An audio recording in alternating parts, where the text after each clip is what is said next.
All right, what's going on? I'm going to show you guys a model I like to use when I'm looking for reversals. It's PB's mech model. Actually, it's pretty popular. We're essentially just waiting for a sweep of session highs or lows. For this example, I'm going to use London lows here. As we expand and take out London lows, we leave behind 15-minute bearish fair value gaps. We leave behind a couple 5-minute bearish fair value gaps. These imbalances have to be filled essentially to either continue higher or continue lower, whatever the case may be. Price is naturally going to be drawn to these areas. Most people are going to wait for these areas to get tagged before taking a trade. Like I said, either looking for an inversion to buy side or a continuation to sell side. But sometimes what I'll do is I'll look, if it's clean, is I'll look for a setup into these areas.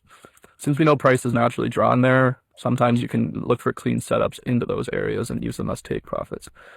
But for this instance today, it was a pretty chopped RR just because of this big wick here. But my rule is not to get out of the trade unless price closes back below the inversion gap.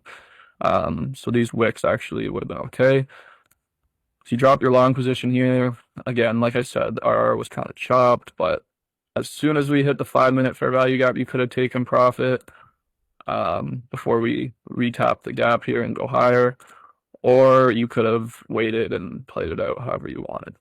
But that's the general idea. Essentially, you're waiting for price to expand and leave behind some sort of imbalances, which price is naturally going to be drawn to before it wants to make its next move.